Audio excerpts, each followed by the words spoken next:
Olá, meus amigos e minhas amigas, aqui para mais uma gravação, um episódio maravilhoso do seu, de todos nós, o Plenário 5.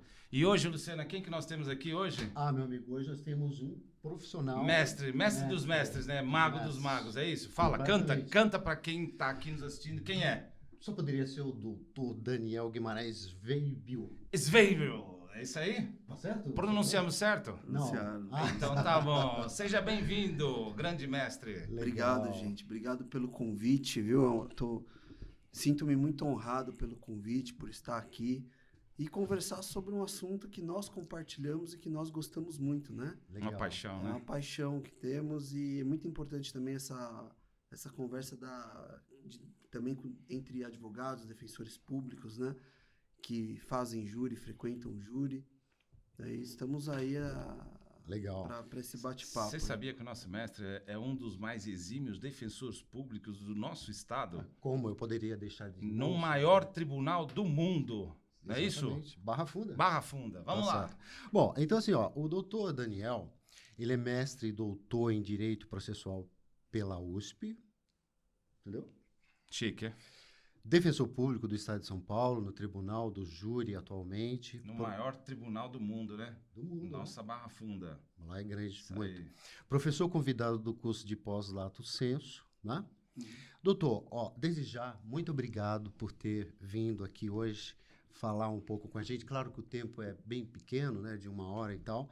Mas certamente o senhor deixará uns toques legais para nós acerca desse tema, viu? Então, desde já, muito, muito, muito obrigado mesmo, né? Eu que agradeço. E eu já começo com uma pergunta para o senhor, né?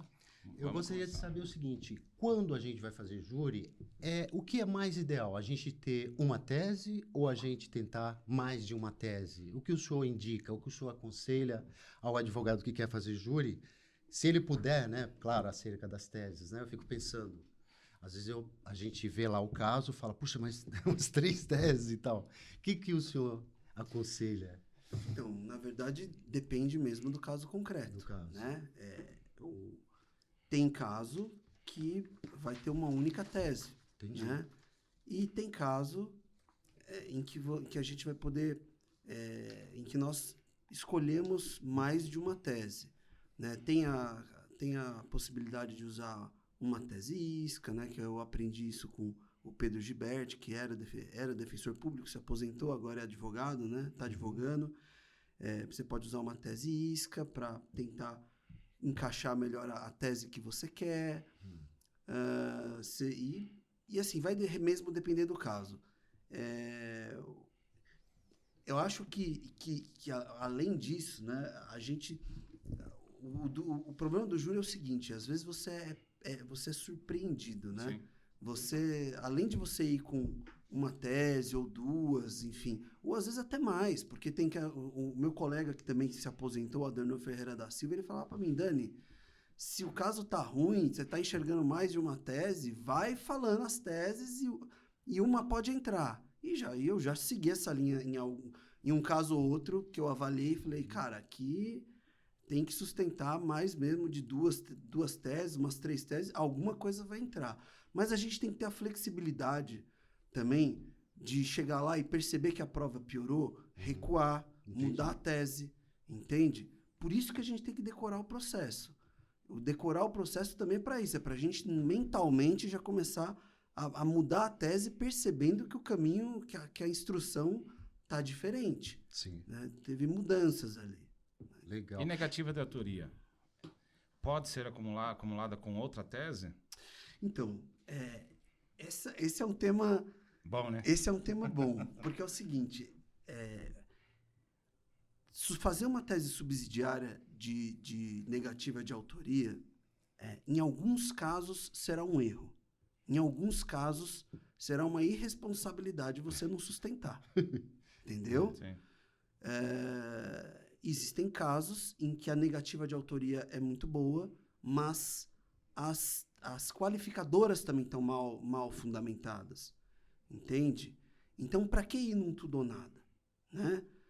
E aí tem algo que eu aprendi com o Pedro, e também vendo outros defensores públicos, que é o seguinte: quando a gente entra numa negativa de autoria e a negativa é boa, mas as qualificadoras também dá para afastar, e de repente você pode conseguir um simples, né?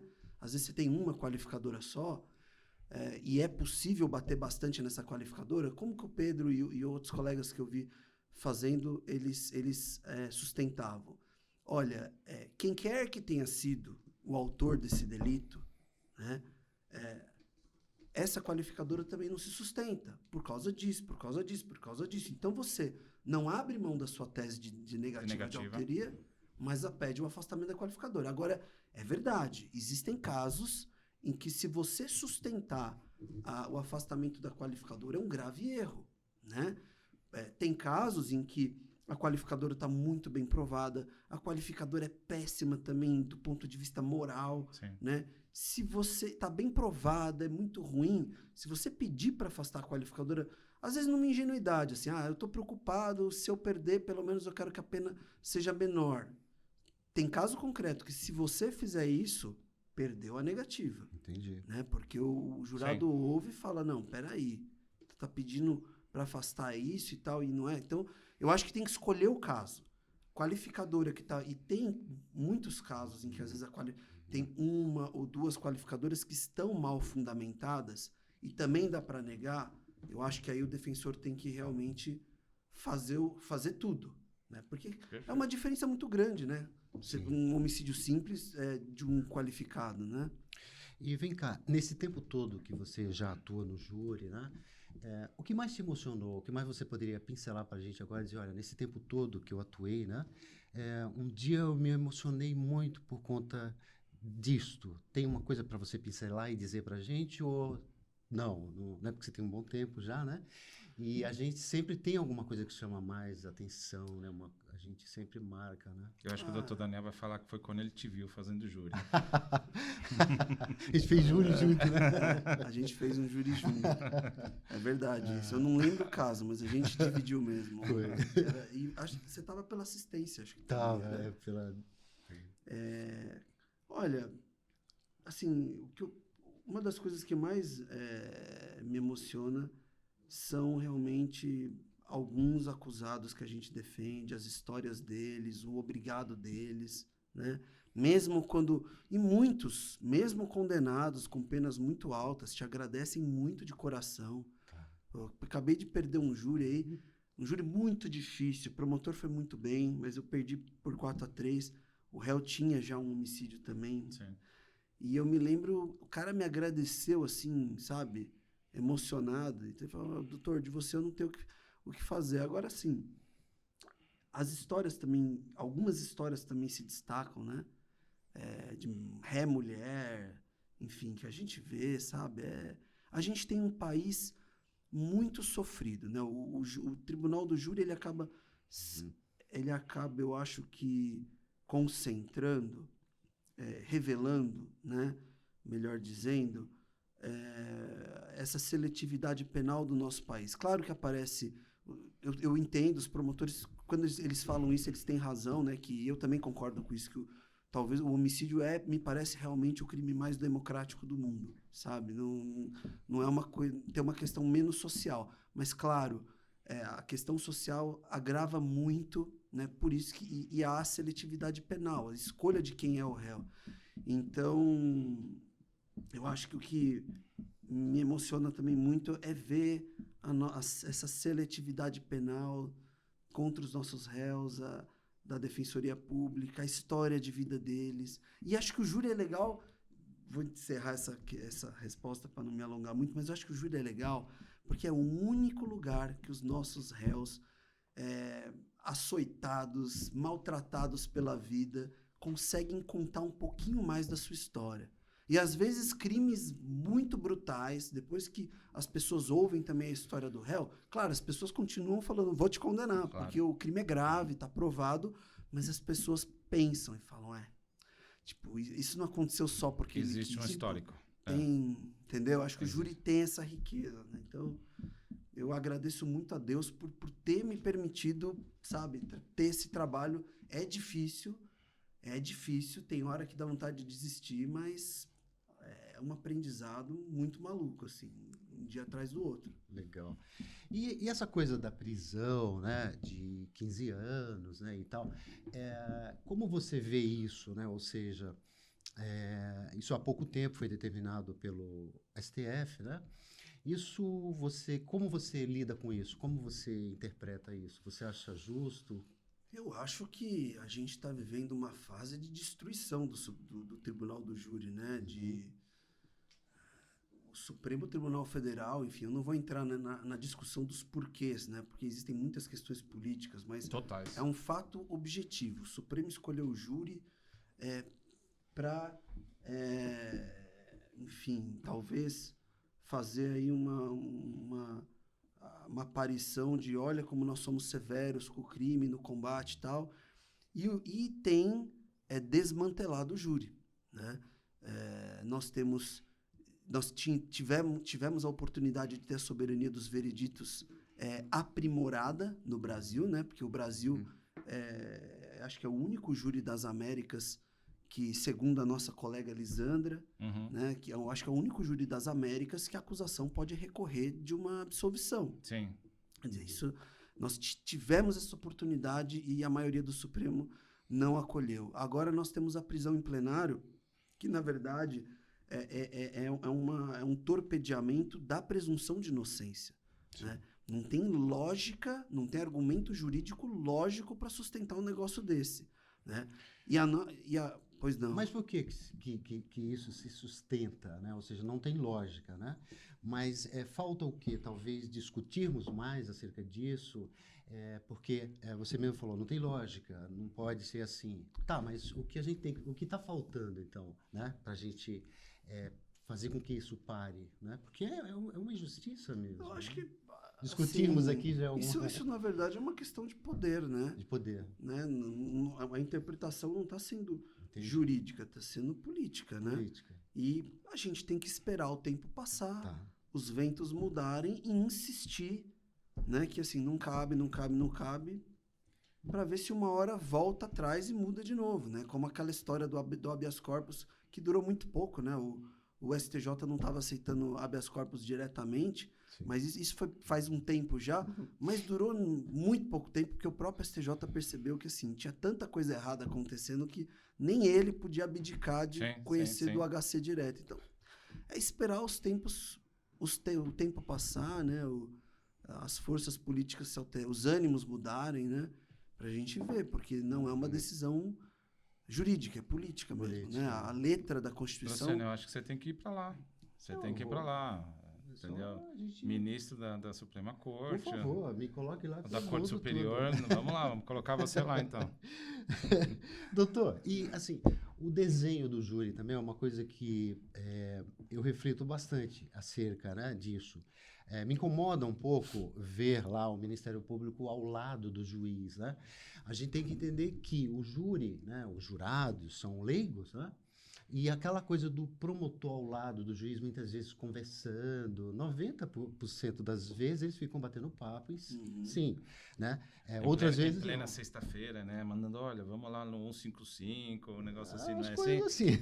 É mais ou menos assim. Pois é, então assim, eu acho que isso deveríamos falar mais sobre isso, né? Criticarmos mais isso, né? Quando eu vou fazer júri, eu sempre abro um espaço para eu criticar, né? Assim, o que eu entender que tem que, né? Então, às vezes eu falo, olha, promotor, sente-se aqui ao lado, né, da defesa, né? Então, eles ficam bravos, né? Então. Mas, assim, o que o senhor acha disso, né? Ou seja, não é inadequado o promotor sentar ao lado do juiz? Eu acho que, assim, a gente teve esse caso, né, que foi julgado, acho que foi a ministra Carmen Lúcia, né, que decidiu isso, né?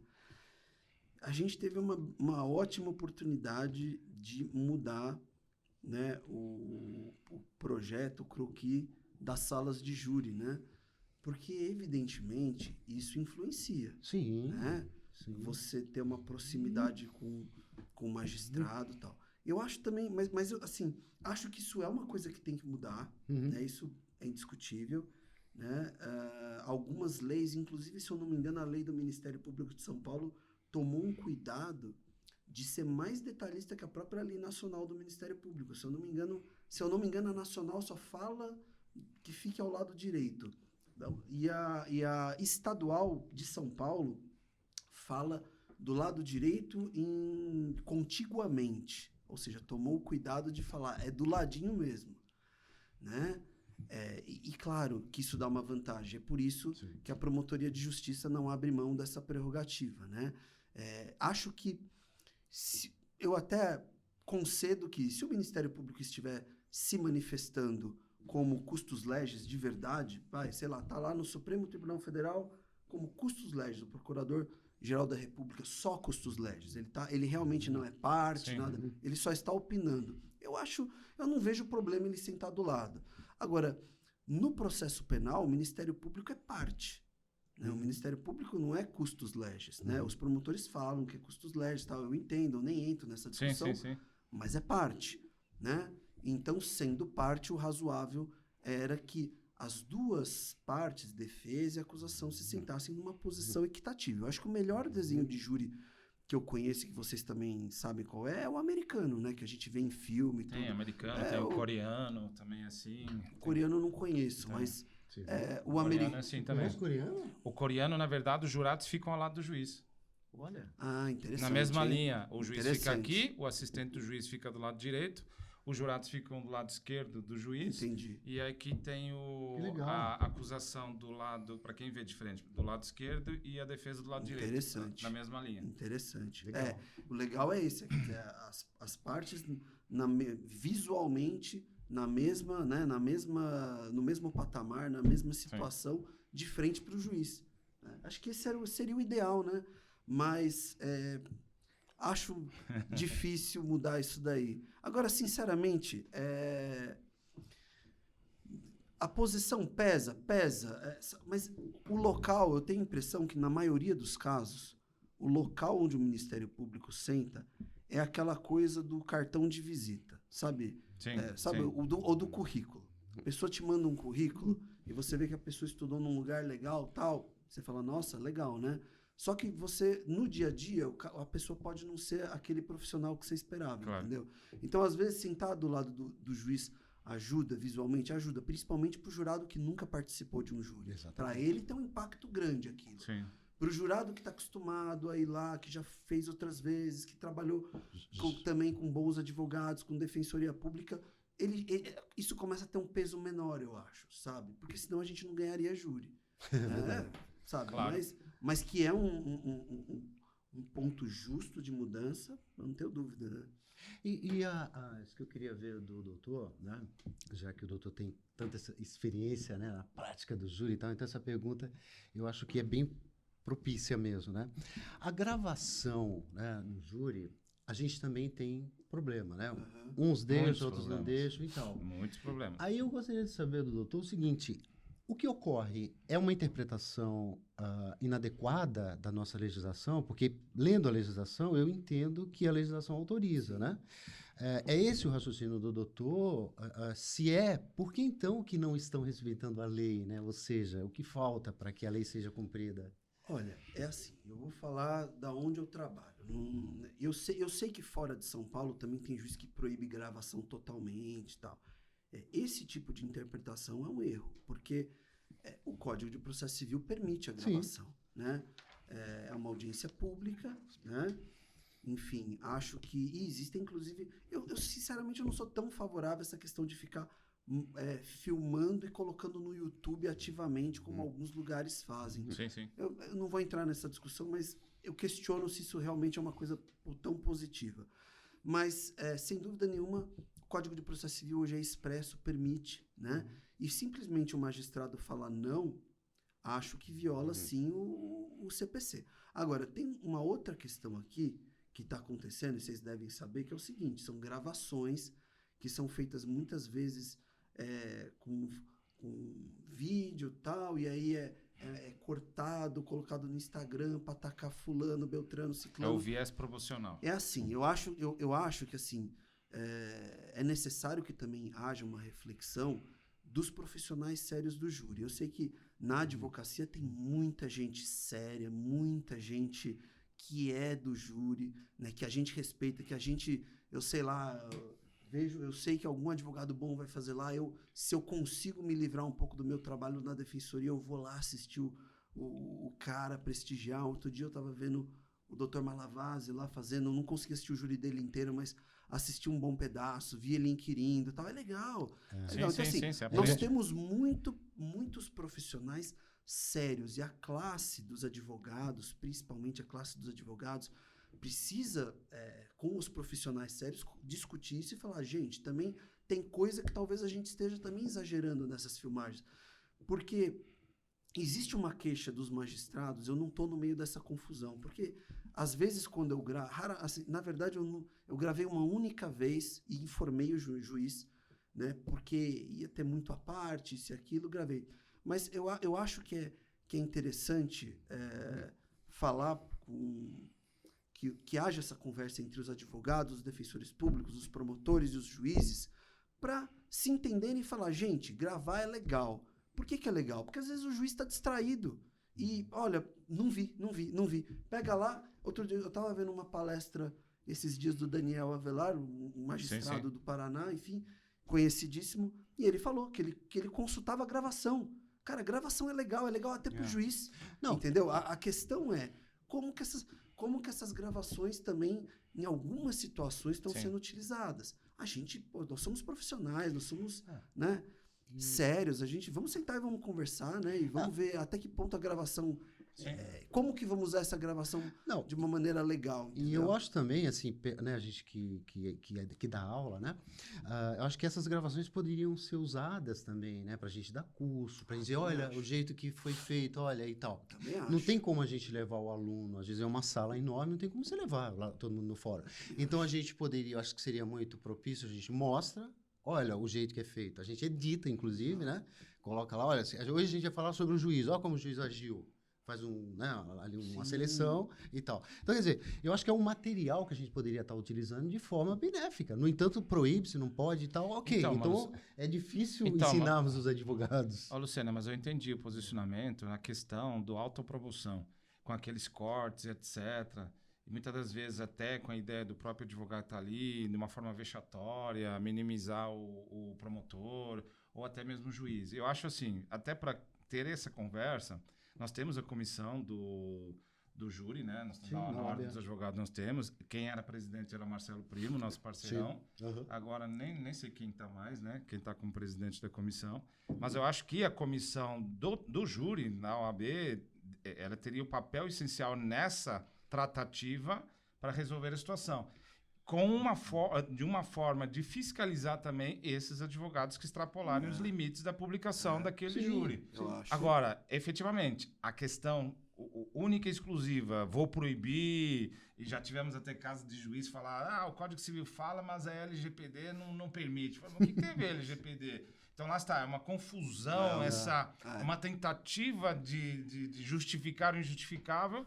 E eu concordo em gênero, número e grau que existe vários colegas aí que extrapolam os limites da decência, vamos dizer assim. Eu acho que é legal porque os magistrados, aqui em São Paulo, os magistrados são muito acessíveis, de verdade. Acho que dá para conversar com todos eles, eles não pensam iguaizinhos, obviamente, né? Cada um tem a sua cabeça e tal, mas todos são acessíveis. Acho que dá para conversar, dá para fazer um trabalho legal nisso daí. Mas sem dúvida, eu também acho... para não me alongar, que essa discussão da LGPD você levantou bem, né? Alguns magistrados às vezes comentam. Temos que documentar os atos, né? Acho que com fidelidade, né? Com fidelidade. Quando eu vi o Daniel Avelar sustentando a legalidade, aí eu também já me aliviei, sabe? Ele falou, não, puxa, até eu como juiz já consultei gravação para ter certeza do que aconteceu e decidir se eu consto ou não consto em ato, se eu defiro ou indefiro um pedido. Legal isso. Agora, só para deixar claro também, aquelas gravações em que tem, para os advogados que nos assistem aqui, em que são feridas as prerrogativas da advocacia, essas tem que divulgar mesmo. Porque, assim, nenhum juiz, ninguém está acima da lei.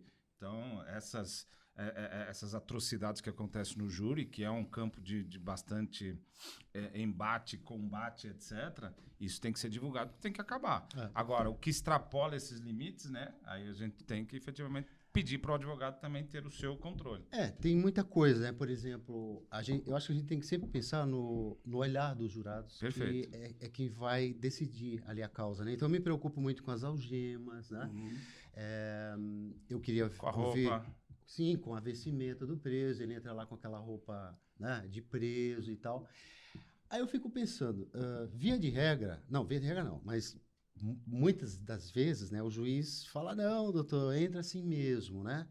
E eu nunca entendo, eu paro e penso, mas o que passa na cabeça do juiz, né? Ou seja, um cara que estudou como a gente e tal, entende, né, como nós, profissionais do direito, o que leva o juiz, que sentimento, que falta de conhecimento, sei lá, né? Será que ele não sabe que quando a pessoa entra com aquela roupa, o jurado já tem um preconceito, o cara já é meio que levado a ser condenado, né? E as algemas também. Eles sempre falam, doutor, não tem policial, mas tem lá O doutor Rossini falou que é sentimento de medo, que os juízes têm medo e por isso que insistem nas algemas. Não é. Ele tem 2 policiais lá. Foi o que ele falou.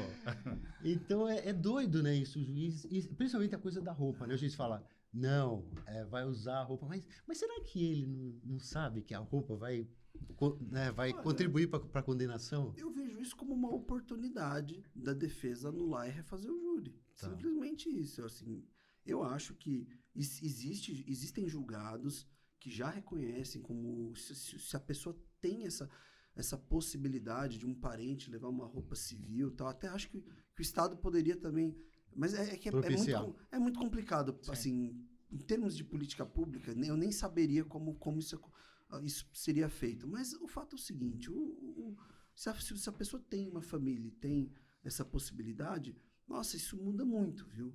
Isso eu também acho que é. Agora, assim, os promotores são pessoas inteligentes. A última vez que aconteceu, já faz tempo que aconteceu comigo, hoje o magistrado autorizou, trocou a roupa, permitiu a troca de roupa e tal. E eu me lembro que o colega do plenário, o promotor, ele bateu nisso. Ele falou, olha, ele tá preso, tal, mas ele mudou a roupa, tarará, querendo jogar os jurados contra o acusado, dizendo que o acusado, ele veio aqui, ele se vestiu para parecer melhor para vocês, e tarará.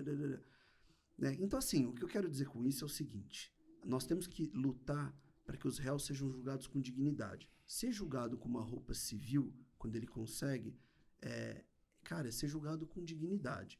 Só que não nos esqueçamos do seguinte, do outro lado vai ter sempre alguém criticando e a gente tem que estar preparado. Outro dia eu ouvi de um grande promotor, assim, para todo argumento tem um contra-argumento. E é verdade. Né? Aí eu tive que responder isso também para os jurados. Né? Virou um assunto de júri a roupa do réu. Virou um assunto porque isso, você vê como isso é o que você falou, isso pega tanto, essa questão da roupa, de vir com a unidade prisional, que o dia que um réu lá poderia ir e ele conseguiu trocar a roupa, isso incomodou demais a promotoria de justiça. Né? Porque eu acho que o júri ele é muito visual, né? Assim, ele é muito sensorial e tal. Então, quer dizer, tudo que você traz ali que pode comprometer o visual, o sentimento dos jurados, eu acho que não é legal.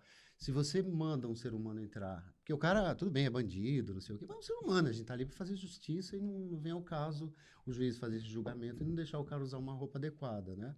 Então, acho que qualquer símbolo ali... Às vezes a roupa da unidade prisional, o júri, por isso assim, o júri... Eu lembro, o Adenor falava muito isso, né? O júri, do ponto de vista, assim, hermenêutico, ele é aberto, assim. Às vezes a roupa da unidade prisional vitimiza o sujeito, entendeu? Pode ajudar ele também, sabe? Dependendo do contexto, dependendo do caso, sabe? Que, na verdade, eu já usei isso. Mas o problema é que quando você usa isso, o promotor vem, às vezes o juiz ajuda também, aí vira uma loucura, né? Olha, assim, eu sei que tem eu já trabalhei, inclusive, com magistrado que já fez isso, enfim, de dar uma forcinha pro promotor. Os juízes que eu trabalho hoje, graças a Deus, eles ficam bem assim, tranquilos e realmente como árbitros, entendeu? Sim. Vendo o que está acontecendo, né? Mas é isso. Sempre vai ter o contra-argumento. Agora, O que eu queria chamar a atenção é o seguinte, é muito legal, a gente tem que lutar para que essas pessoas sejam julgadas com dignidade, faz parte disso também ter uma aparência.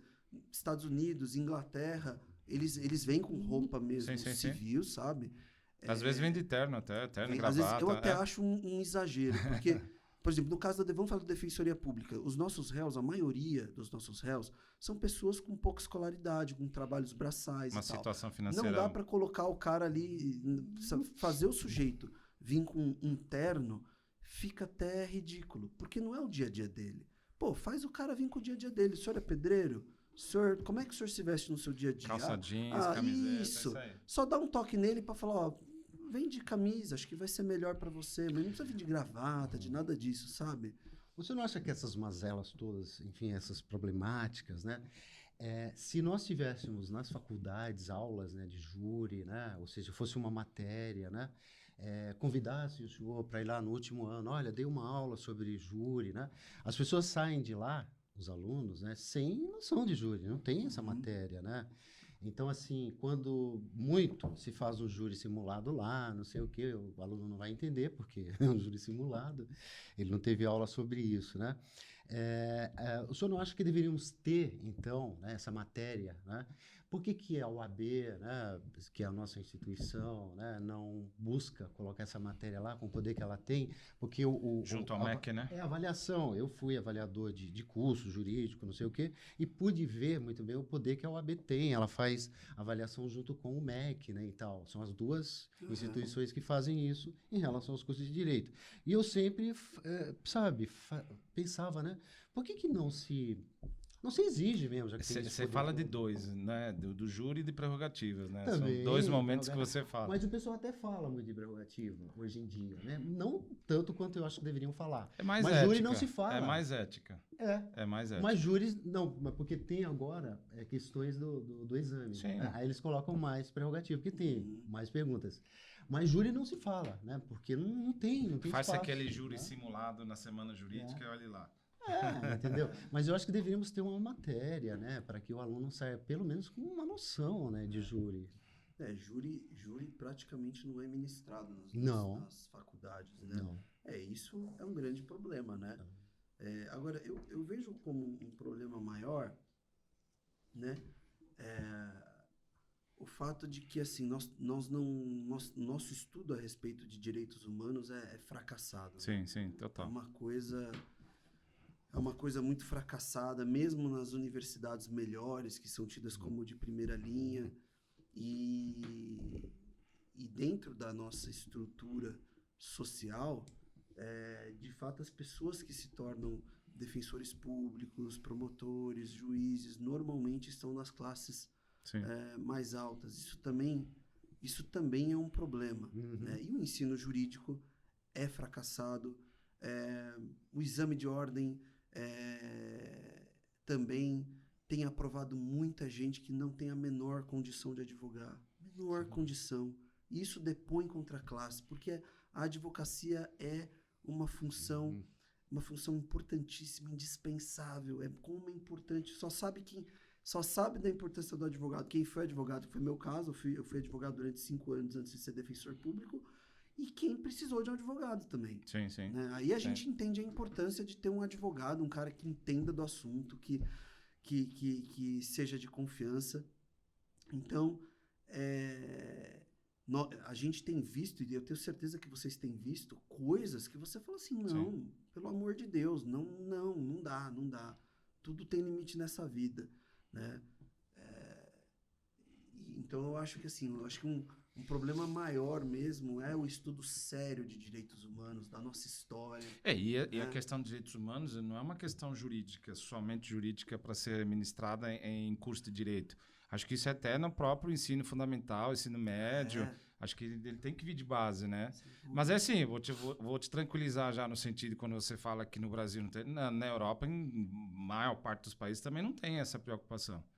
Eu fiz ensino fundamental e médio em Portugal, direitos humanos, só para quem gostar de história, que vai estudar um pouco da formação, dos direitos, etc., é que vai aprender um pouco. Então não muda muito, não. Como que você, hoje, né, você que é um profissional muito atualizado e tal. Como você sente, né, o papel da OAB, né? Ou seja, você acha que a nossa OAB de hoje, ela é a mesma OAB de há 10 anos e tal? Ou seja, ela está realmente fazendo o papel Não é, dela, porque no há 10 anos você sentido- estava lá direto, agora você já não está mais, então não Não tô é, não mais. pode ser. Sem você, a Opa! OAB não é igual. Não é igual. Não, mas eu tô lá, eu continuo na prerrogativa. Mas, assim, eu Estamos. penso assim, você também, eu penso que o papel da OAB poderia ser mais participativo, né? Porque na época que a OAB participava mais, essa instituição tão querida, que a gente tanto respeita e tanto gosta, né? Ela poderia ser mais participativa nesses temas que a gente está trazendo aqui, né? Eu acho que quem deveria discutir também de forma contundente, até mesmo porque lá nós temos espaços, né? Temos salões, Não temos... falta espaço. Então, por que não levar, né, o doutor, não levar a gente para discutirmos isso com a classe? Isso não tem acontecido muito, Olha, né? é assim, eu atuei como advogado até 2006, né? Depois eu assumi o cargo de defensor público e fiquei, se eu não me engano, eu fiquei registrado, inscrito na ordem até 2014, se eu não me engano, ou 2000, por aí. Depois, acho que hoje todos os defensores públicos, se eu não me engano, pelo menos em São Paulo, eu acho que se não todos, quase todos não têm inscrição, né? Tem uma regulamentação nossa de lei complementar que fala que a gente atua independente de inscrição e tal.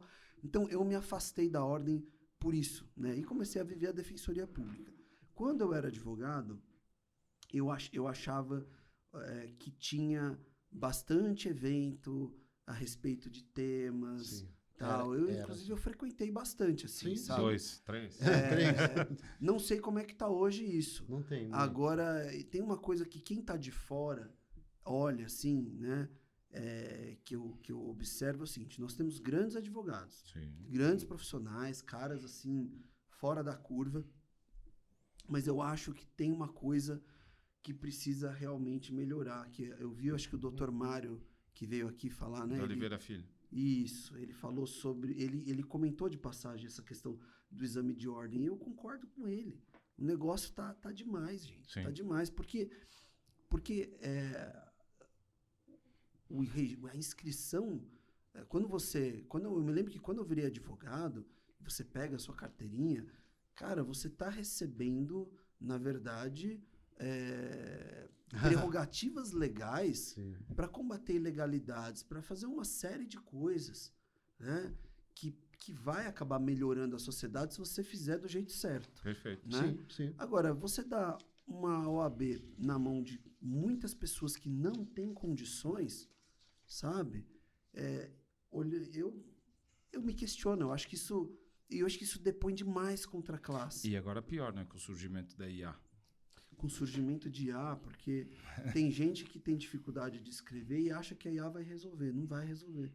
Porque a IA você tem que, inclusive, saber fazer um prompt bom para poder explicar. Não vai resolver. Vai precisar. Então, assim, quem está olhando de fora tem reclamado muito disso. Falando, olha, tá complicado.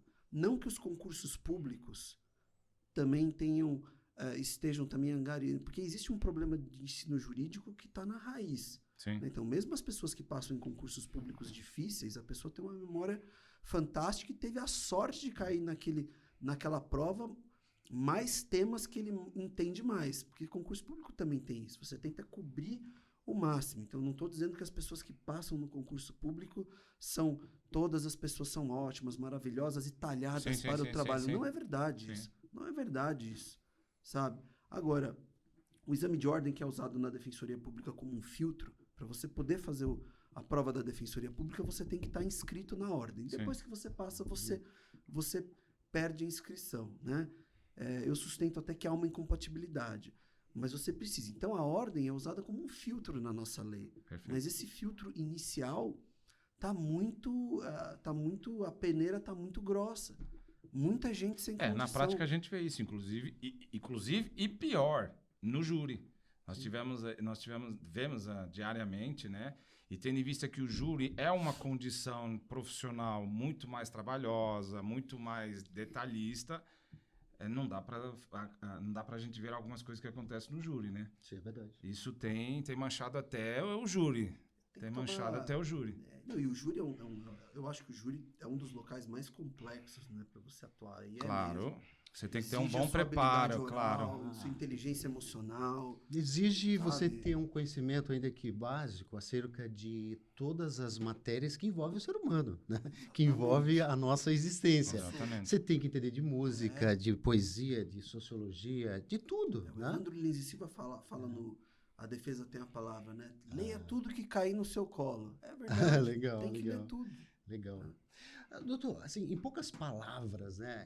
Como que o senhor diria se uma pessoa chegasse no senhor e perguntasse o que é ser um bom advogado no júri? O que você diria em pouquíssimas palavras? Com todo esse conhecimento que você tem, todo esse brilhantismo. Não, eu acho o seguinte, todo mundo, vocês sabem que todo mundo fala, tem que ter coragem, tem que ter isso, tem que estudar bem, tem que Advocacia não é ser profissão pra detalhado, covarde. não é para covarde, tem que decorar o processo. É. Tudo isso a gente ouve de todo mundo. Sim. Eu acho que é o seguinte, para você sobreviver no júri, acima de tudo, você tem que amar o ser humano, porque e principalmente sendo defensor público, porque você que atua na assistência judiciária, cara, a gente não escolhe caso, Não, entendeu? nem- E aparecem casos escabrosos ali que você vai conversar com o réu, né?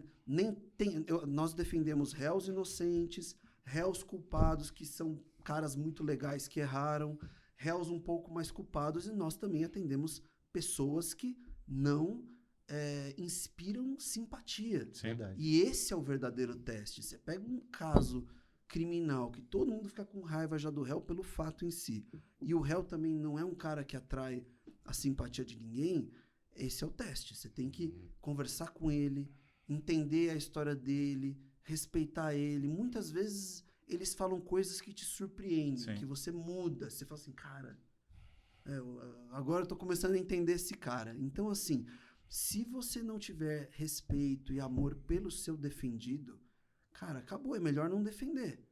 Que legal. Entendeu? Muito Melhor não bonito o que defender. você está falando. Porque o resto, todo mundo já fala. Tem que decorar o processo, tem que estudar a Sim. tese bem, tem que não sei o quê. O réu é importante. E também ter respeito pela vítima e pela família da vítima. Nosso papel não é... E assim, eu faço defesa desse jeito. Cara, você pode ser combativo sendo humano. Você não precisa... Mesmo que a vítima seja um cara muito desonesto, muito errado, muito isso. Vamos falar dos fatos que ele fez? Não vamos ficar adjetivando, Sim, sim. ironizando. Sim. Muitas vezes a família tá lá, já tá machucada a família. Mesmo que o seu réu tenha razão, sabe? Então, o júri não é um lugar para a gente ficar brilhando com vaidade, com isso, com aquilo. A gente tem que tentar transformar o júri. Claro, não é um lugar em que a gente vai decidir vidas, tá? Mas, acima de tudo, também de crescimento como pessoas. Não é lugar... Sabe, quem tá afim de só ficar aparecendo, isso, aquilo, não é o lugar. Mas o júri é um filtro natural disso. Quem só quer aparecer, E quem que só tem quer arrumar aparecido briga, muito, ou quem só quer arrumar briga e ficar... uma hora a pessoa cansa disso. O júri é um filtro fantástico. Se você não for gentil com as pessoas, Sim. não souber ser firme na defesa das teses, mas sem perder a gentileza com a promotoria, não precisa brigar com o promotor, gritar com o promotor, isso, aquilo, você consegue sobreviver. Porque é difícil ficar muitos anos no júri. Entende? Sim, É muito sim, vivo esse sim, contato, sim. defesa, acusação e magistratura. É muito vivo esse convívio. Então, é um lugar assim que... Mas é isso, cara. A gente que tá pela defesa, sabe, tem que respeitar o ser humano acima de tudo. Mas é muito vivo para quem vive essa prática, né? Para quem trabalha dessa forma. Para quem vislumbra só a questão de honorários, sobre aquela ideia furada de que júri é palco de dezenas, centenas de milhares de reais de honorários, é uma ilusão. É uma ilusão. Agora, vem cá, o Pedro não vai gostar, né, dessa pergunta, porque ele sempre me critica quando eu faço, mas assim, o sigilo das votações, né? O senhor não acha que Eu não vou se gostar, é né? a sociedade... Você ali- está ouvindo, né? Ou seja, é contraditório isso, porque assim, é a sociedade que vai lá para julgar os seus pares, né? Aham. Então, assim, eu penso que o Estado deveria simplesmente não dá o sigilo à lei, né? Ele quer Enfim. que o jurado fale pro réu. Fui eu. Não, Fui sim, eu que te porque dei pra prender. É contraditório isso, porque assim, eu acho que o jurado tem que mostrar sua cara e dizer, olha, eu te condenei. Tem que abrir tudo, até os 7 jurados, né? E ainda se identificando. Eu acho que eu não concordo. Eu sei que é por segurança, não sei o quê, mas eu acho que o jurado, né, para ser justo mesmo, para ser júri, né, teria que dizer, olha, quem te condenou foram eles, foi a sociedade, está aqui. Mas como é que a própria sociedade Foi o Antônio, condena e foi se o João. esconde? Não estaríamos passando para quem está vindo, né, as crianças, os jovens e tal, essa fragilidade, tipo, tem que se esconder. Quer dizer, uma hora a gente quer que mostre a cara, outra hora no júri não, tem que esconder, tem que colocar ali Eu sou contrário de tapume. você. Então, eu não concordo com isso. Eu acho que não é acertado isso. Muito embora, talvez, o pessoal fale, pela segurança do jurado e tal. Gente, mas não tem isso. Você vai lá para julgar, tem que mostrar a cara. Ó, esse tema é um tema difícil. Porque, assim, e eu tive já uma conversa muito boa com a Lisandra, que passou aqui, né? Sim. Ela falou sobre isso. Por quê? Porque no sistema americano são 12 jurados. E nós também já tivemos o sistema dos 12 jurados. Se você condena... E nos Estados Unidos, acho que só um estado que não exige isso, mas acho que todos exigem unanimidade. Unanimidade, de certo modo, você sabe o que os 12 votaram. Isso. Os 12 deliberaram. Né? Lá, isso eu estava conversando muito com ela. O sigilo é da deliberação. Né? Aqui no Brasil, a gente tem, na nossa Constituição, que é uma cláusula, que é cláusula pétrea, artigo 5º, sigilo das votações. Né? Claro que a votação, a gente pode interpretar tranquilamente que o ato de você pegar um voto e colocar ali exige, pressupõe a deliberação. Tá? Então, estamos lá. Só que no Brasil não se discute. Então, no nosso, o que interessa só é o votinho lá. Né? E isso é um problema do júri brasileiro, que eu não vou entrar aqui na questão. E aí, só que aí, o que acontece? Em 2008, teve essa reforma que o juiz conta até 4 para garantir o sigilo efetivamente. Né? E na nossa doutrina, nós temos uma tradição doutrinária de defesa desse sigilo com base em quê? Com base na independência dos magistrados. Né? E eu acho que assim, o cara que mais se destaca nisso, que influenciou muito, é o Rui Barbosa. O Rui Barbosa tem um livro... na verdade, o Rui Barbosa tem aqueles trabalhos esparsos deles que foram reunidos num livro pelo Roberto Lira, né, que é só as falas do Rui Barbosa sobre o júri, e ele fala da importância do sigilo. E aí eu estava provocando a Lisandra. A Lisandra é uma grande defensora de que poderíamos criar a deliberação no Brasil. Eu também concordo com a deliberação, desde que tenha outras coisas, instruções e tal, mas ela fala, olha, eu acho... Porque eu falei para ela, tá, mas e se exigir 12 jurados, ou 8 jurados, ou 10 jurados, unanimidade? Vai quebrar o sigilo. Aí a Lisandra defende que nessa situação seria o sigilo das deliberações. Isso se no Brasil fosse implementado isso. Certo? Sim. Então, assim, mas o Rui Barbosa, ele mostra, e eu tenho um dos livros que ele cita, é um livro francês que fala sobre como foi o júri na Revolução Francesa, né? Quando os jacobinos dominaram a situação e falaram, a revolução tem que ser mais forte, temos que... Não pode haver retrocesso. O que eles fizeram? Os julgamentos eram públicos e os jurados foram obrigados a votar de voz alta. Sim. De voz alta. Então, assim, por que isso? Para tirar a independência dos caras. Porque quem votasse contra, provavelmente ia junto na guilhotina. Entende? E aqui no Brasil, o Rui Barbosa conta uma história que é bastante conhecida, né, do Rio Grande do Sul, que com a República, o único estado brasileiro que tentou destruir o júri foi a República, foi o Rio Grande do Sul. E o Rio Grande do Sul criou uma lei que queria acabar com o voto sigiloso dos jurados. E aí o Rui Barbosa enfrentou isso falando, não, o sigilo é importante. Aí ele traz um monte de informação de outros países e fala, o sigilo é importante porque o sigilo garante a independência dos juízes. e tarará. É que hoje, no mundo nosso atual, como o Brasil está muito violento, Sim. a gente sabe, fala-se muito em segurança. Não é só isso, é a independência da pessoa. É a pessoa... Eu vejo... Eu até cederia, talvez, naquela exigência de unanimidade, tal... Sim. Falando assim, bom, aqui a gente vai colocar a presunção de inocência como uma exigência no máximo, ó, tem que todo mundo condenar o cara. Talvez aí eu cederia numa mudança. Mas eu não vejo isso como você, nessa situação de, não, o cara condenou, tem que mostrar cara. Acho que não, acho que, na verdade, a pessoa, isso garante uma independência muito grande. Inclusive, os promotores gostam muito de falar disso, né? Falar, olha, jurados, eles tentam ganhar...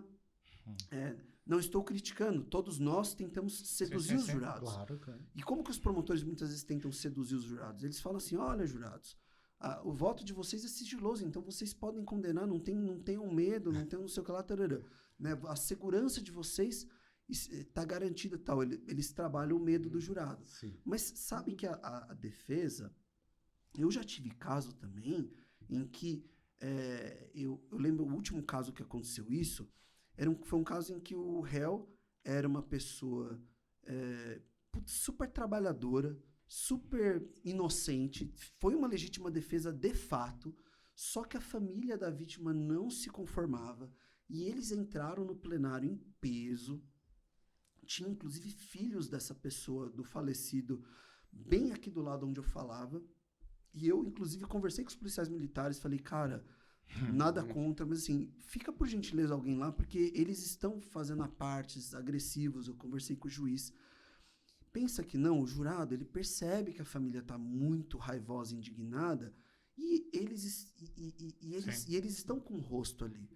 Então, assim, neste momento, eu lembro que eu falei para os jurados na minha fala, eu falei, olha, jurados, eu estou pedindo absolvição, me condoo com a situação da família e tal, mas, assim, se vocês absolverem, quem absolver, ninguém vai saber. Vocês podem ficar tranquilos. Absolveu, ninguém vai ficar sabendo quem é que absolveu e se tem alguém aqui que condenou Fazer e tal. o contrário do MP. Tô dando esse exemplo para mostrar o seguinte, é importante o sigilo no sentido de garantir a independência da magistratura sorteada, que não é profissional. Sim. Entendeu? E além disso, você tem que seguir o que o mestre Barbosa fala. É verdade. Eu acho que a gente pode discutir isso. Na minha resposta, eu desenvolvi isso, mas assim, eu acho o Rui Barbosa um ponto de partida fundamental, sabe? Porque ele também vai muito nas fontes americanas, nas fontes inglesas. Então, assim, quando ele fala isso, ele conta, aqui no Rio Grande do Sul quiseram tirar o voto secreto para destruir o júri, para não sei o que lá. Você fala, e aconteceu isso na Revolução Francesa. Você fala, peraí, isso aí é um tema muito delicado mesmo. Né? Não, eu sou favorável ao sigilo. É por isso que ele fala que eu vou ficar contra ele, mas é verdade. Eu também sou favorável ao sigilo. Eu acredito que realmente dá uma segurança necessária. Eu sou favorável obrigatória ao sigilo até. Sou favorável ao sigilo. Professor, eu queria saber o seguinte também, né? Isso seria interessante para quem está nos vendo, né? Atualmente, se alguém chega em você e fala, professor, onde eu aprendo? Como que eu faço o júri? O que você diz para ele? Ou seja, você manda ele fazer um curso, você manda ele assistir júri. O cara chega, ele acabou de se formar, como a gente já falou, ele não tem nada sobre júri na faculdade, né? Ele chega em você e fala, eu quero fazer júri. O que eu faço? O que você diz para ele? Eu posso adiantar? Pois não. É simples. O que é? É só falar para o aluno, assiste o plenário 5. Não tenho dúvida. Aqui é a melhor escola. Os professores que já passaram por aqui não tem melhor. Verdade, não tem melhor. Verdade. E não é diferente que o nosso mestre aqui. É verdade, parabéns. O plenário 5 é um bom começo. Não é? Assistir as pessoas que trabalham com isso. Exatamente. E aí eu vou copiar, vou repetir, essa fala não é minha, do Adenor. Olha, Dani, quer aprender júri? Tem que assistir e fazer, entendeu? Agora, claro, precisa ler bem, fazer um estudo doutrinário sério, jurisprudencial. Quer fazer um curso de pós-graduação? Faça. Eu até estava dando aula numa pós-graduação de tribunal do júri, mas entendam uma coisa, as pessoas que estão assistindo a gente, um curso de pós-graduação no júri não te habilita a fazer um júri. Perfeito. Assim, eu tenho que falar isso, porque assim, o curso de pós-graduação vai te abrir portas para, puxa, olha, o professor falou isso eu não tinha parado para pensar. Para te levar a pensar, muito exato. Legal. Perfeito. Mas assim, isso não vai te habilitar. sabe? E, assim, eu já vi advogado, falando sério, e não só jovem, mais velho, ir fazer júri. Hoje é meu primeiro júri, doutor. Dá até medo, porque você fala assim... Sozinho? Sozinho? Tipo, primeiro júri e pior, teses colidentes, entendeu? E aí ele vem te consultar, vem falar assim, doutor, o que você acha disso aqui? Eu falo, então, eu queria muito te ajudar, mas aqui nesse caso é colidente. Então, assim, eu ia falar para as pessoas isso, falar, olha, tudo bem, cara, faça um curso de pós, assista palestras, assista o Plenário 5, mas estude, leia livros sérios a respeito, leia livros mais conservadores, leia livros também mais garantistas, Sim. tá? Abra sua mente. Divergência de opiniões, tudo isso. É isso, entenda uma coisa, você só vai se habilitar a fazer júri assistindo júri, participando, às vezes assistindo ali na tribuna, sim. E fazendo. E quando fizer, faça com advogados já experientes. Aprenda na prática com os advogados. Agora, não faça sozinho. É isso. Agora eu queria te perguntar o seguinte: quem julga melhor, né? O jurado ou o juiz? Ou seja, se você pudesse optar, né, em relação à sua pessoa, né, acerca de um cometimento de ilícito e tal, não necessariamente homicídio ou tentativa, enfim. Mas quem você prefere mais? Ou seja, com toda essa experiência que você tem, né? Quem você acha que acerta mais, os jurados ou o juiz? E por quê? Cara, eu acho que... Outro dia eu li um Clarence Darrow, que é aquele advogado americano, falando sobre como que ele pensa... Tem até um advogado famoso também, brasileiro, que agora me foge o nome, que ele também falou isso. Ele falou assim, olha, os togados, os profissionais, os sorteados, tem uma coisa igual. Eles... Assim, você precisa tocar o coração deles para convencer. Vocês sabem disso. Vocês são advogados. Ganhou o coração do juiz, não é só criminal, gente. É juiz da previdenciário, civil, terrorista. Você conseguiu conversar com o juiz, tocou o coração dele com um detalhe da prova ou do fato, você ganhou. Entendeu? Então, assim, eu acho que nisso não muda. Agora, o que eu percebo? Existem, dentro da magistratura profissional, existem juízes mais garantistas e juízes mais rigorosos, mais conservadores, né? Nos jurados também, né? Existe também um perfil, né, mais condenador e menos condenador. Agora, os jurados têm uma coisa que às vezes, e o Rui Barbosa fala isso, eu concordo com ele, vendo durante os anos. Às vezes, os magistrados, e até nós, defensores públicos, promotores de justiça, eu falo defensor público porque a gente trabalha muito com massa. Sim, sim. Massa é um negócio muito perigoso. A gente pode se endurecer, entendeu? Porque a gente toda hora vê a mesma coisa. E o jurado tem esse negócio de fazer de vez em quando. Sim. Então, o jurado, ele vai lá, ele não tá naquela rotina de decide se vai absolver, se vai condenar. No caso do defensor público, decide se vai pedir absolvição, se vai pedir desclassificação, se vai pedir afastamento de qualis, se vai pedir só a confissão. Tem caso que você só pede a confissão, cara. Não tem o que pedir. Não tem o que pedir. E o réu não está indefeso. A gente pode até falar mais disso.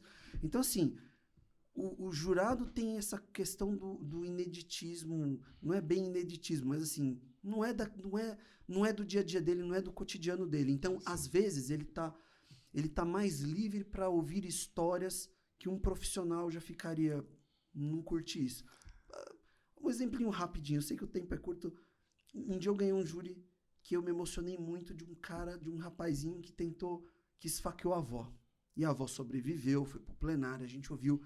Consegui convencer os jurados de um privilégio de um relevante valor moral, em cima da história que a própria avó contou dele.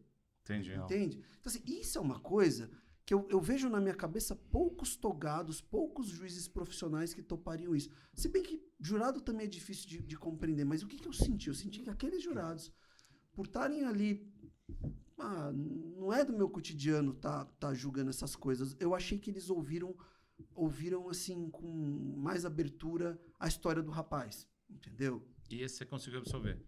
Não, você fez o privilégio. Fiz um privilégio. Ele saiu com uma pena alta, tá? Mas teve o privilégio. Mas teve um privilégio. Tá certo. Então, assim, eu acho isso. E eu acho que um ajuda o outro também. Eu já consegui corrigir, às vezes, erros meus de plenário com o juiz togado. Sim. Então a gente também não pode menosprezar o juiz Na verdade togado, é isso. cara. Na verdade, É isso, a cara, gente teria essa triangulação entre juiz, advogado e Ministério Público para trabalhar nessa função. Mas, infelizmente, ainda temos Sim. alguns embates E o desnecessários. juiz togado tem a vantagem, o juiz togado, por estar lá também todo dia, também tem suas vantagens. Claro. Né? O cara conhece os caminhos de algumas coisas que é só você chegar no togado, ele, não, doutor, isso aí, beleza, a jurisprudência fala isso mesmo. Então, Legal. Ficaria mais fácil. Doutor Daniel. Acabamos, né, Luciana? Acabamos. Que Olha, delícia. É tão delicioso que passa tão rápido. não, a gente essas horas, né? ficaria. Não, mas o palestrante sabe tudo sobre júri, a gente sabe, né? A gente ficaria A gente aqui só com tem você. como- um eterno aprendiz dessa A gente história. ficaria com você aqui, Eterno. eu acho que o quê? Uma semana, um mês falando sobre júri. Mas porque, você sabe o que é interessante a gente passar, antes de finalizar, essa questão? Porque muitas pessoas que veem os nossos vídeos no YouTube, e não só parceiros, colegas nossos, tudo que vem na orientação, né? Não é tão quisto, não é tão gostoso, não é tão procurado pela população. A população prefere um pouco mais algo banal, algo besteiral, do que praticamente isso que nós fazemos. E às vezes tem lá a besteira lá 3 horas rodando e os camaradas estão lá batendo palma. Mas isso é uma questão de conscientização. E nós fazemos esse trabalho, né, Luciano? Deixar bem escrito aqui. Não é querendo ganhar ibope, querendo ganhar estrelinha, ou querendo ganhar medalha. É para a gente, de uma certa forma, atingirmos as minorias para amanhã sermos uma maioria. Exatamente. Então, essa orientação é muito importante. Então, professor Daniel, muito obrigado pela sua presença hoje aqui. Como eu já falei, aprendemos muito com a sua fala, né? E aprenderemos mais ainda. E aprenderemos muito mais ainda, porque somos amigos, a gente sempre se encontra no fórum Exatamente e a isso. gente está sempre aprendendo com você. Então, a sua contribuição é enorme, né? Para quem gosta do júri, para quem curte esta parte do direito, né? Esse ramo do direito. Então, a gente tem que, assim, agradecê-lo muito pela sua presença hoje aqui. Muito obrigado mesmo, tá? Eu que agradeço o convite de vocês dois. Fiquei muito feliz pelo convite. A conversa foi ótima, foi muito agradável. Foi um bate-papo mesmo, Sim, né? bate-papo. E eu faço votos de que o nosso Tribunal do Júri evolua, Sim. melhore, né? E que os profissionais que participem do Tribunal do Júri de todas as carreiras, Sim. né? Sejam sempre sérios, compreendam a gravidade da situação, né? Acho que é isso. E vamos todos juntos caminhando.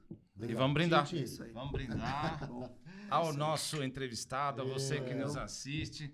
Plenário 5 está terminando no dia de hoje, né? Maravilhosamente bem.